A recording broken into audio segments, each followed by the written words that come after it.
옆에 계신 분들과 한번 인사 나누겠습니다. 큰 은혜 받으시기 바랍니다. 한번 인사합시다. 큰 은혜 받으시기 바랍니다.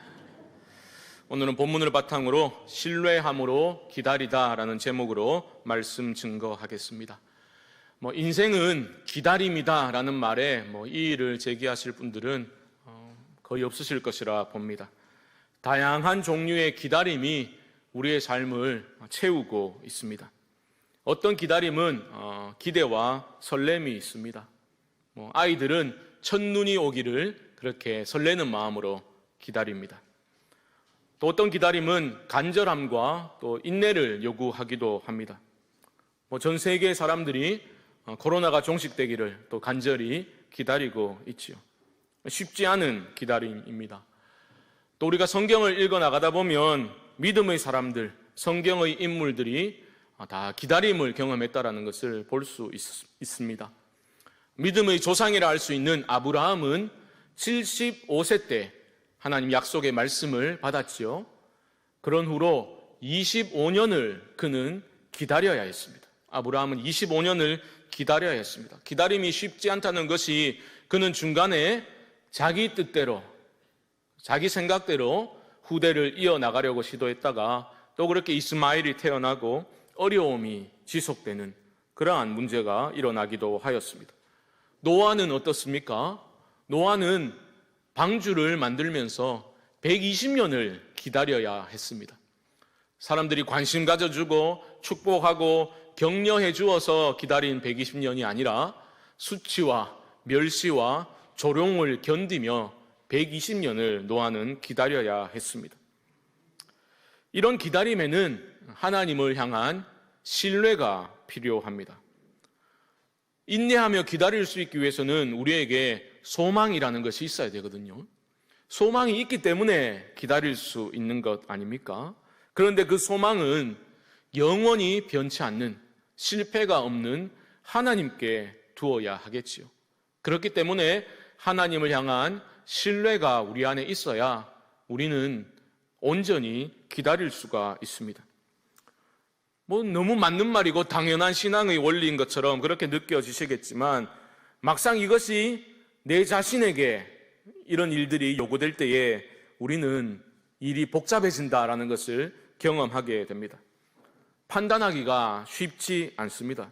이게 어느 게 하나님의 뜻인지 분별하기가 어렵기 때문입니다. 모세를 보십시오. 그의 나이 40세, 리더십도 있고 체력도 좋고 황실의 엘리트 교육을 다 마치고 모든 준비가 끝나서 지금 일하면 될 것 같은 그 타이밍에 하나님은 모세를 부르시지 않았습니다. 오히려 그는 도망자 신세가 되어서 광야에서 40년 시간을 보내게 됩니다. 기다림입니다. 쉽지 않습니다. 때로는 기약 없는 기다림처럼 느껴질 수 있기 때문입니다. 성도들의 믿음이 흔들릴 때가 있습니다. 여러분 다 경험하셨을 겁니다. 우리의 믿음이 흔들린다는 것은 이 기다림과 무관하지 않습니다. 성경에 기록된 하나님의 말씀과 그 축복의 약속들이 나를 향한 것이기도 하다라는 것을 우리는 믿지요. 그 말씀을 붙들고 간절히 기도하였습니다. 우리의 쓸 것을 다 아시는, 우리의 상황과 형편을 다 아시는 하늘 아버지께 모든 것들을 내어놓고 간절히 기도하였지만 어려워진 경제적인 사정은 나아질 기미가 보이지 않습니다. 사랑하는 가족들 건강 회복되도록 간절히 기도했지만 병세는 점점 악화되어져 가기도 합니다.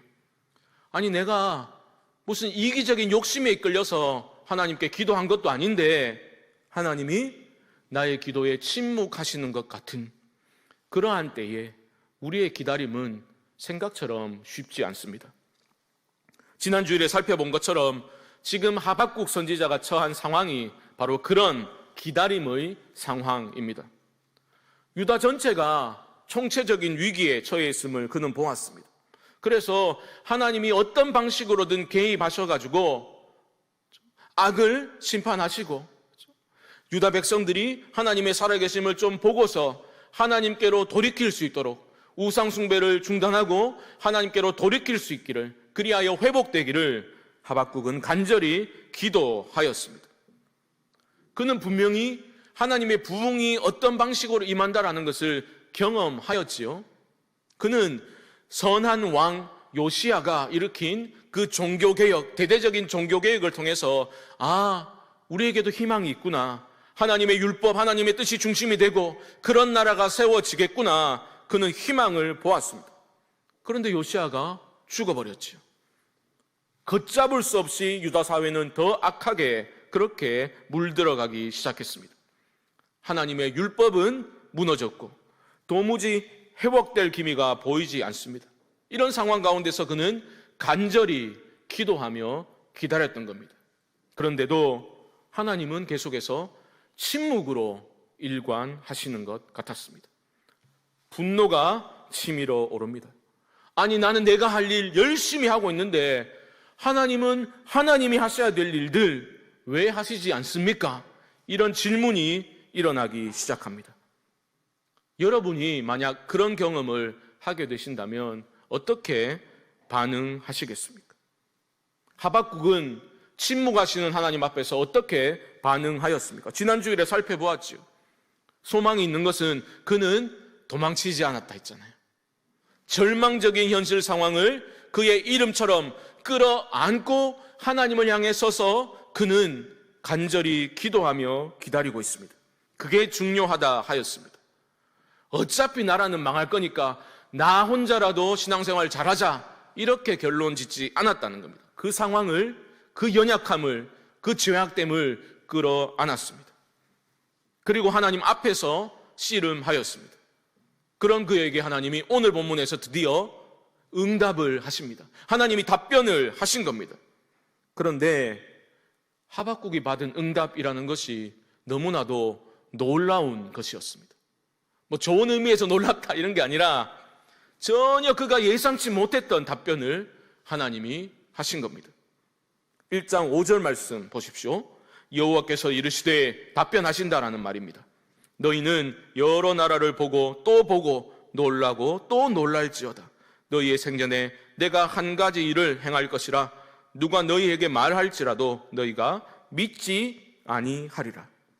그토록 애타게 기다리면서 기다림 끝에 받은 답변인데 이게 처음부터 분위기가 심상치 않습니다. 하나님 뭘 하십니까? 내가 한 가지 일을 너희 생전에 행할 것이다. 너희가 다 보게 될 거라는 거예요. 그런데 누가 너희에게 이 말을 알려줘도, 말을 해줘도 너희가 도무지 믿지 못할 그런 놀라운 일을 행할 것이다. 대놓고 너희들은 놀라고 놀라게 될 거다라고 말씀하십니다. 하박국은 처음에는 기뻤지 않겠습니까? 아니, 왜 이렇게 침묵하시나? 왜 이렇게 반응치 않으시나? 라고 했는데 하나님이 답변을 주신 거잖아요. 답변을 받으면 기분이 좋겠지요. 하지만 그 기쁨도 잠시 잠깐뿐이요. 그는 그야말로 자신의 귀를 의심할 수밖에 없는 충격적인 답변을 듣게 된 겁니다. 6절 말씀 보십시오. 보라, 내가 사납고 성급한 백성 곧 땅이 넓은 곳으로 다니며 자기의 소유가 아닌 거처들을 점령하는 갈대아 사람을 일으켰나니. 이게 하나님이 하실 한 가지 일을 그냥 요약해서 보여주는 그런 구절입니다.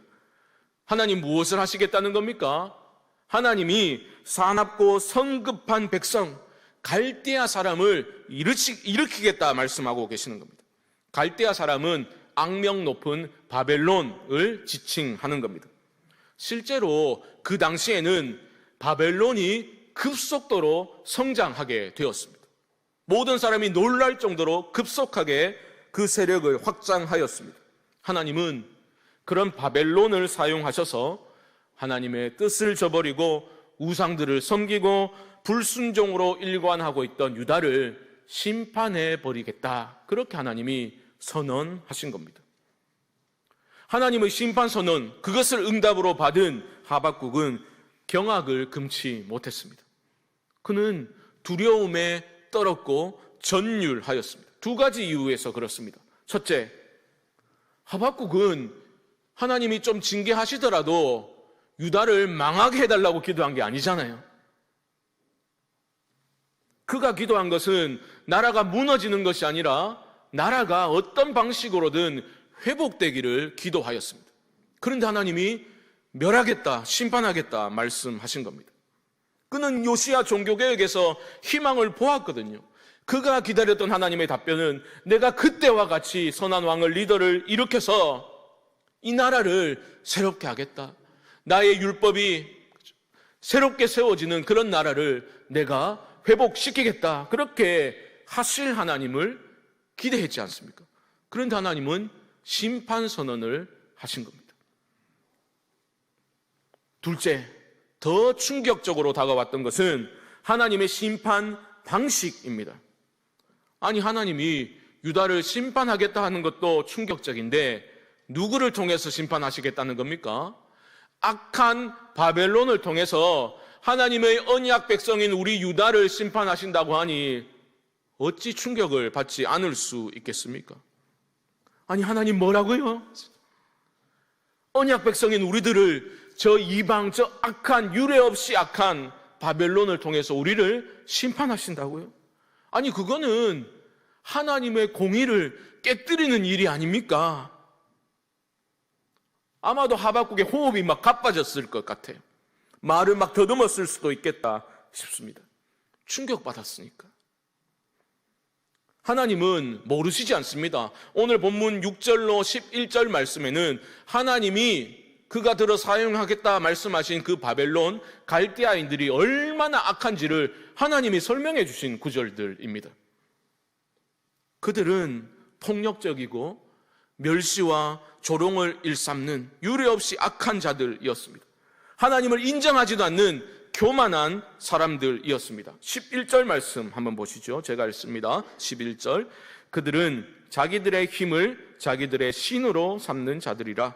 이에 바람같이 급히 몰아 지나치게 행하여 범죄하리라.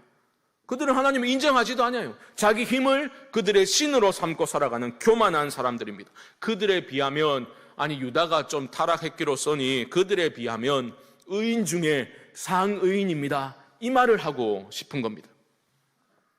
사랑하는 성도 여러분, 여러분 혹시 그런 경험 없으십니까?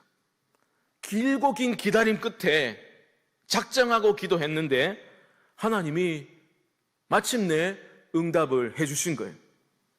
그런데 그 응답이라는 것이 내가 기다리고 기대했던 게 아니라는 거죠. 도무지 이해도 안 되고 납득도 안 되는, 그런 말도 안 되는 듯한 그런 응답을 하나님이 주셨을 때 충격을 받고 힘이 다 빠지는 듯한 그런 경험을 해보신 적이 없습니까? 아니, 공의의 하나님이신데 악인들이 흥하면 안 되는 것 아닙니까? 도무지 이해가 안 되는 그런 상황 말입니다. 선하신 하나님이시라고 말씀하고 있는데 왜 도무지 이해할 수도 없는 이러한 응답, 이런 고난을 나에게 주십니까? 그런 질문을 해보신 적이 없습니까? 나는 하나님 좀 잘 믿어보려고 애쓰고 있고 신앙으로 믿음으로 살려고 그렇게 발버둥 치고 있는데 원치 않는 고난이 내 삶에 닥쳐오고 그 고난 앞에서 도망치지 않고 그래도 인내하면서 버티고 간절히 기도했는데 참혹한 결과가 주어졌을 때, 그런 고난 속에서 하나님이 이루고 계신 선은 도대체 어떤 종류의 선이라는 말씀입니까? 그런 질문 해보신 적이 없습니까? 기독교 상담가이자 영성신학자인 레리 크랩이라는 사람이 쓴 하나님을 신뢰하다라는 책에서는 그가 그 수많은 상담 사례들을 제시하면서 그런 질문을 우리 대신 던져주고 있습니다. 예를 들면 이런 겁니다. 그가 상담했던 밀리라는 여성은 가명인데요, 그야말로 이해할 수 없는 그런 하나님의 응답을 경험하였습니다. 10년 전에 사랑하던 오빠가 오랜 세월 고통을 겪다가 병으로 죽음을 맞이하였습니다. 이거 의사가 아무 가망이 없다 하니까 하나님께 간절히 기도했어요. 처음에는 병 낫기를 기도했겠죠. 그 후에는 이렇게 고통스러워하니 하나님, 우리 오빠 좀 빨리 천국으로 데려가 주십시오. 간절히 기도했는데 긴 세월 동안 고통받다가 그렇게 떠나게 된 겁니다. 1년 전에는 사랑하는 아들이 갑자기 복부 통증을 느껴서 병원에 급히 입원했는데 그 다음 날 숨을 거두고 말았습니다. 그런 충격적인 사건을 겪은 후에, 일을 겪은 후에 그의 사랑하는 딸이 20년 이상 신실하게 교회를 출석하고 다녔던 딸이 나는 더 이상 선하신 하나님을 믿을 수 없다, 그렇게 선언을 해버립니다. 끝이 아니었습니다. 편지를 쓰기 한 달 전에는 그렇게 신실하게 신앙생활했던 80대의 아버지가 스스로 목숨을 끊어버렸습니다. 이런 믿을 수 없는 일들이, 말 그대로 이해할 수 없는 나쁜 일들이 겹쳐서 일어나게 될 때에 선하신 하나님의 그 주권적인 섭리는 도대체 어떻게 우리가 이해해야 되겠습니까? 하나님이 다스리고 계신다던데 우리는 이런 상황을 어떻게 해석해야 되겠습니까? 결이 조금 다르긴 하지만 연결되는 부분이죠. 지금 하박국은 하나님이 주신 그 이해할 수 없는 답변 때문에 힘들어하고 있습니다. 전율하고 있습니다. 당혹감에 그는 사로잡혀 있습니다. 그런데 여기서부터가 정말 중요합니다.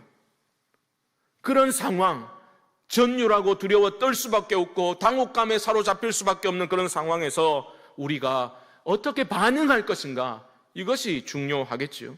하박국은 어떻게 반응하고 있습니까? 지난 주일에 우리는 하박국의 행동에서, 반응에서 소망을 보았죠. 그는 하나님 침묵하실 때 도망치지 않았습니다. 그래도 그 절망적인 현실 상황을 끌어안고 하나님을 향해 서서 씨름하였습니다. 씨름 끝에 하나님이 이번에 응답하셨어요. 그런데 그 응답이라는 것이 도무지 납득도 이해도 할 수 없는 그런 응답인 것입니다. 이때 하박국이 어떻게 반응할 것인가? 우리는 긴장해서 살펴보게 되죠. 12절부터 이제 하박국이 다시 하나님께 답변, 다시 한번 질문하는 하박국의 반응이 나오고 있습니다. 그 시작인 12절 말씀 한번 보십시오. 우리가 한번 함께 읽겠습니다. 12절 시작. 선지자가 이르되 여호와 나의 하나님, 나의 거룩한 이시여, 우리가 사망에 이르지 아니하리이다. 여호와여, 주께서 심판하기 위하여 그들을 두셨나이다. 반석이시여, 주께서 경계하기 위하여 그들을 세우셨나이다. 아멘. 하나님의 응답이 11절까지에서 마무리되고 곧바로 12절부터는 다시 한번 하박국이 항변을 하고 있는 내용입니다. 그런데 여러분, 하박국이 하나님께 따져 묻고 있는 이 반응 속에서 우리가 놓치지 말아야 될 중요한 점이 한 가지 있습니다. 그것은 무엇이냐? 바로 하나님을 향한 하박국의 신뢰입니다. 하나님을 향한 신뢰를 우리는 놓치면 안 됩니다. 그는 이해할 수 없었습니다. 납득할 수도 없었습니다. 항변을 합니다. 그러면서도 그는 하나님을 이렇게 부르고 있죠. 여호와 나의 하나님, 나의 거룩한 이시여. 이런 절망적인 상황, 이해할 수 없는 이런 고통스러운 상황 속에서도 그는 자신에게 이런 응답을 주신 하나님을 여호와 나의 하나님, 나의 거룩한 이시여라고 부르고 있다라는 겁니다. 여기서 우리는 하나님을 향해 부인할 수 없는 그 신뢰를 가지고 있는 하박국의 모습을 발견하게 되는 거죠. 그가 신뢰하는 하나님은 어떤 하나님이십니까? 만세 전부터 계신 하나님입니다. 여러분, 이것은 그냥 만세 전부터 계신 그런 존재하신 하나님이라는 뜻일 뿐만 아니라 만물을 존재하게 하시는 분, 만물을 있게 하시는 창조주 하나님, 다스리고 계신 하나님이심을 하박국이 믿고 있다는 것을 보여주고 있는 거예요. 그런 신뢰가 있었기 때문에 하박국은 이렇게 말하지요. 우리가 사망에 이르지 아니하리이다. 영원히 하나님이 우리를 버리시진 않으실 것을 믿습니다 라고 신뢰를 표현하고 있는 겁니다. 여러분 잘 보셔야 됩니다. 지금 신뢰라는 것이 없다면 나올 수 없는 반응을 하박국이 보여주고 있는 거예요. 13절 하반절 보십시오. 여호와여, 주께서 심판하기 위하여 그들을 두셨나이다. 반석이시여, 주께서 경계하시기 위하여 그들을 세우셨나이다. 이 말은 자신이 들었던 하나님의 답변을 반복하고 있는 것이죠. 우리를 심판하시고 경계하시기 위해서, 이 경계라는 말은 영어로는 punish라고 있거든요. 그러니까 벌하시는 거예요. 심판하시고 벌하시기 위해서 하나님이 바벨론을 세우셨습니다. 이게 정말 중요합니다. 왜냐하면 하나님의 이해할 수 없는 그 응답을 내가 이해할 수 있는 방식으로 편집하거나 왜곡해서 받아들이고 있지 않다라는 거예요. 그대로 받고 있습니다. 그 응답을 이해할 수 없다고 거부하거나 부정하거나 아니면 내가 받아들일 만한 그런 내용으로 각색하고 있지 않다라는 의미입니다. 오해하시면 안 됩니다. 이해하지도 못하겠는데 그저 덮어놓고 입 닥치고 믿는 것이 좋은 믿음이다 라고 해서 하박국이 그렇게 하고 있는 게 아닙니다. 13절부터는 아까 12절 하반절이었죠. 13절부터는 다시 하나님께 따져 묻고 있습니다. 하나님이 주신 그 응답, 하나님의 심판 선언을 기준으로 삼아 놓고 이해되지 않는 부분에 있어서는 하나님께 질문을 하는 신앙이 오히려 건강한 신앙이죠. 이해도 못하면서 납득도 안 되면서 믿음 좋은 것처럼 덮어놓고 믿는 척하는 것은 오히려 위선적인 신앙일 수 있겠죠. 계속해서 질문을 던집니다. 기준으로 받아들여 놓고도 항변하고 있는 겁니다. 13절에서는 하나님이 눈이 얼마나 정결하신 분이 참악을 보지도 못하시는 분이 어찌 유다보다 더 악한 바벨론을 들어서 우리를 심판하실 수 있단 말입니까? 항변하고 있죠. 16절 하반절을 보시면 이는 그것을 힘입어 소득이 풍부하고 먹을 것이 풍성하게 됨이니이다. 무슨 말입니까? 바벨론이 우리 유다를 무너뜨리면서 약탈한 것들로 악인들이 그렇게 흥하게 사는 것이, 악인들이 부유하게 되는 것이 하나님의 공의입니까? 아니지 않습니까? 항변하고 있는 겁니다. 마지막 17절에서는 이렇게 말하죠. 그가 그물을 떨고는 계속하여 여러 나라를 무자비하게 멸망시키는 것이 옳으니까. 하나님, 이게 옳은 일입니까? 하나님의 공의에 부합되지 않는 일이라고 그는 질문하고 있는 것입니다. 하지만 이렇게 질문을 하면서도 하나님을 신뢰하는 모습을 하박국이 보여주고 있습니다. 그래서 2장 1절이 정말 중요한 거예요. 2장 1절 말씀 한번 보십시오. 제가 읽습니다. 내가 내 파수하는 곳에 서며 성루에 서리라. 그가 내게 무엇이라 말씀하실는지 기다리고 바라보며 나의 질문에 대하여 어떻게 대답하실는지 보리라 하였더니.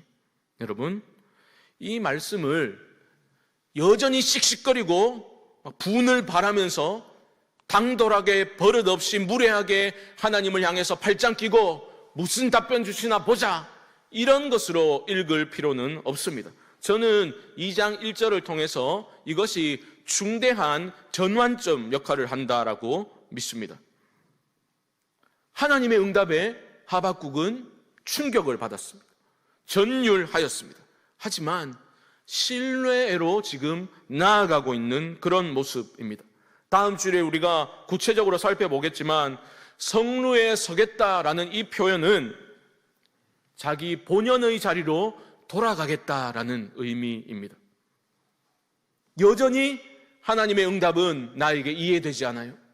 선하신 하나님이 내 삶에 왜 이런 고난을 허락하셨는지 여전히 납득이 되지 않는 상황이지만 하박국은 내 뜻과 내 믿음과 내 입장이 기준이 될 수 없다라는 것을 지금 인정하고 있는 겁니다. 그래서 두려워하고 전율하면서도 그는 하나님을 향한 신뢰의 길로 한 걸음 더 깊이 들어가서 하나님의 응답을, 2차적인 응답을 기다리겠다라고 말하고 있는 것입니다. 사랑하는 성도 여러분, 우리가 앞으로 몇 차례에 걸쳐서 얼마나 될지는 모르겠지만 하박국 강해를 함께 진행하면서 두 단어를 여러분 꼭 기억하시기 바랍니다. 그것은 전율과 신뢰입니다. 전율과 신뢰. 우리는 전율할 일 없었으면 좋겠죠. 그게 하나님이 나를 사랑하시는 증거라고 믿을 때가 있죠. 두렵고 떨리고 전율할 만한 일이 없어야 하나님 은혜로 충만한 삶이라고 믿잖아요. 그 믿음이 깨어질 때 참된 믿음이 세워지게 되는 것입니다. 전율과 신뢰를 여러분 잊지 마십시오. 그 당혹감과 떨림과 전율을 통해서 하박국의 믿음이 도약하게 되는 것입니다. 하나님을 향한 더 깊은 신뢰로 들어가게 되는 겁니다. 여러분, 신뢰로 향하는 길은 쉬운 길이 아닙니다. 그 길은 직선 길이 아닙니다. 대부분의 경우 굽이굽이 돌아가는 길입니다. 신뢰로 향하는 길은 전율로 점철된 그런 길입니다. 우리가 전율할 때에만 우리는 내 믿음의 민낯을 발견하게 됩니다.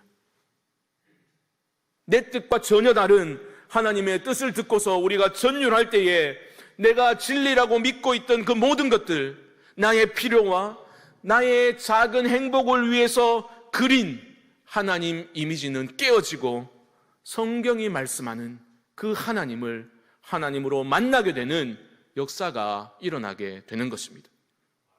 그런 과정을 통해서 올바른 믿음이 세워지는 겁니다.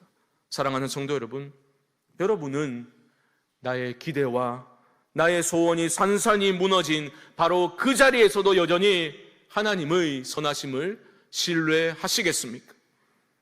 하나님의 선하심의 그 모든 흔적이 사라진 듯한 그런 상황 속에서도 여전히 하나님을 신뢰하고 내가 꾸민 나의 작은 이야기에 하나님이 억지로 끼워 맞춰줘야 되는 것이 아니라 내가 이해할 수 없는 그런 상황 속에서도 여전히 하나님의 큰 구원의 이야기는 진행되고 있다라는 것을 믿고 순종하실 수 있으시겠습니까? 바로 이 싸움이 우리 앞에 있는 거예요. 하박국 말씀을 통해서 우리는 이 싸움에 대해서 계속 살펴나가게 될 것입니다. 이 한 주간 전율하면서도 하나님의 선하심을 신뢰할 수 있는 그런 믿음을 저에게도 주십시오. 기도하실 수 있기를 주님의 이름으로 축복합니다. 내가 당혹스러울 때에, 내가 전율하게 될 때에 하나님을 향해 서시고 하나님을 신뢰하며 하나님의 뜻을, 내 뜻이 아니라 내 뜻의 성취가 아니라 하나님의 뜻이 내 삶 가운데 이루어지기를 두렵고 떨림 가운데서도 그런 기도를 하고 그런 기대를 하며 하나님을 바라보시는 모든 성광의 성도님들 되시기를 주님의 이름으로 간절히 축원드립니다.